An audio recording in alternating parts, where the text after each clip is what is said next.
হে জগতবাসী, আশা করছি সকলেই ভালো আছেন। যে যেখানে আছেন আল্লাহ যেরকম রেখেছেন ওরকমই আলহামদুলিল্লাহ আল্লাহ ভালোই রেখেছেন। তবে আজ আপনাদের সামনে একটি আলোচনা নিয়ে আসলাম। সেই আলোচনাটি হবে জ্ঞান, মন, বিবেক। জ্ঞান, মন, বিবেক। তাহলে এই মানব দেহের ভিতরে জ্ঞান, মন, বিবেক এই তিনটা জিনিস। আচ্ছা, এই তিনটা জিনিসকে যদি কেউ নিজের আয়ত্তে আনতে পারে সে এই পৃথিবীতে মহাপুরুষ হবে। জ্ঞান, মন, বিবেক এই তিনটা জিনিসকে যার নিজের আয়ত্ত করেছে সে মহাপুরুষ হবে। সে মুখে যা বলবে তা হবে এবং আল্লাহ তার কথা শুনতে বাধ্য, আল্লাহ শুনবেই তার কথা। যেমন মন, জ্ঞান, বিবেক। দেখা গেছে মন, জ্ঞান, বিবেক এই তিনজন হলো সাথী।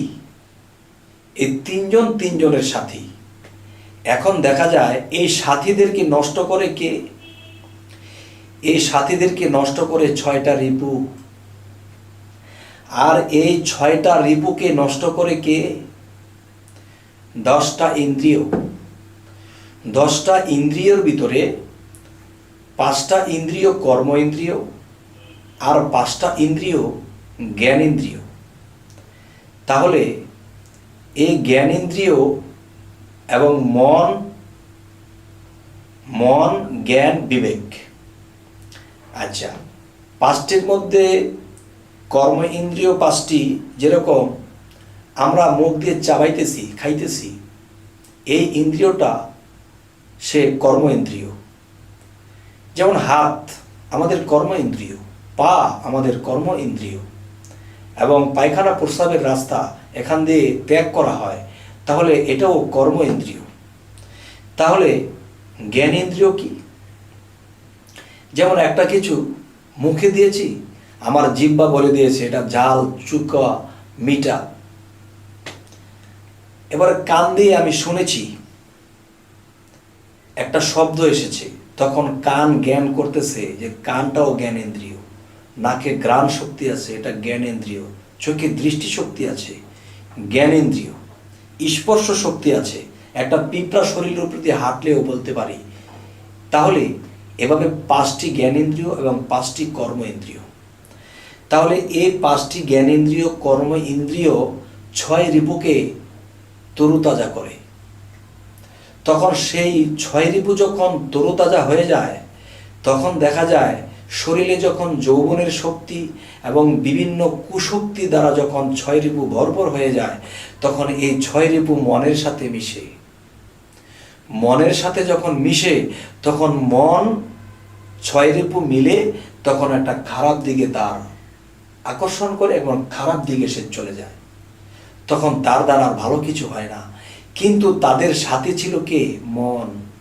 জ্ঞান এবং বিবেকের সাথে ছিল মন। আর সেই মনকে কে গ্রাস করলো? 6 রিপু গ্রাস করলো। যখন 6 রিপু গ্রাস করে তাকে 6 রিপুর আয়ত্ত করলো, তখন 10টা ইন্দ্রিয়কে, জ্ঞান ইন্দ্রিয় এবং কর্ম ইন্দ্রিয়, এই 10টা ইন্দ্রিয়কে পরিচালনা করতে শুরু করে দেয়। তখন ইচ্ছা শক্তিটাকেও তারা আয়ত্ত করে নেয়। যে আমি ইচ্ছা করেছি হাতটা আলগা করে রাখবো, রেখেছি, হাতটা নামাবো, নামিয়েছি। তাহলে এই ইচ্ছা শক্তিটাকেও সেই 6 রিপু এবং মন মিলে এই ইচ্ছাকেও আয়ত্ত করে নেয়। তখন কি হয়? তখন জ্ঞান এবং বিবেক তারা অচলের মতো হয়ে যায়, তাদের কথা শুনছে না। মন যা কিছু বলে তাই করতেছে। তাহলে 6টা রিপুর মধ্যে একটা রিপু হলো মাস্টার। সেই মাস্টার রিপুটার নাম কি? প্রথম রিপু হলো কাম। কাম, ক্রোধ, লোভ, মোহ, মায়া, মাৎসর্য। এই 6টা রিপু 6 দিকে যখন একটা মানুষকে টানতে থাকে, তখন দেখা যায় সে ধ্যানে ডুবতে পারে না, বিভিন্ন জায়গায় মন চলে যায়। যখন সে নাকি নামাজে দাঁড়ায়, তখন সে নামাজে স্থির থাকতে পারে না, বিভিন্ন জায়গায় চলে যায়। তখন কেন এটা হইতেছে? আমি পৃথিবীতে গোশ, মাংস, পোলাও, মাছ, বিভিন্ন ভালো ভালো খাদ্য খেয়ে আমার 10 ইন্দ্রিয়কে তরুতাজা করে তুলেছি। তখন 10 ইন্দ্রিয়র সাথে 6 রিপু মিশেছে, আর 6 রিপু যখন 10 ইন্দ্রিয়র ভর পেয়েছে তখন মনকে গ্রাস করে নিয়ে এসেছে। তখন কি হয়েছে? জ্ঞান আর বিবেক তারা ফেল মেরেছে। তারা কি করবে? তখন তাদের মতে মতে তাদেরও চলতে হয়। তখন কি করতেছে? আমার মধ্যে যে জীবাত্মা, তখন সেই জীবাত্মাটাকেও আয়ত্ত করে নেওয়া হলো। তখন জীব আর মন মিলে যা খুশি তা করে। তখন পরমাত্মা বিবেক তারা কি করবে? এখন মন ছুটেছে, মনের সাথে 6 রিপু ছুটেছে এবং 10 ইন্দ্রিয় ছুটেছে। এখন কি করবে? আমার এই দেহের মধ্যে যদি বিবেক আর জ্ঞান যদি বসবাস করে থাকে, তাহলে কি করবে? তারা এদের পিছনে পিছনে ছুটছে, কিন্তু জাগিয়ে দিচ্ছে, বাবারে খারাপটা করিস না, খারাপটা করিস না। কিন্তু দেখা যায় সে খারাপটা করেই বসে।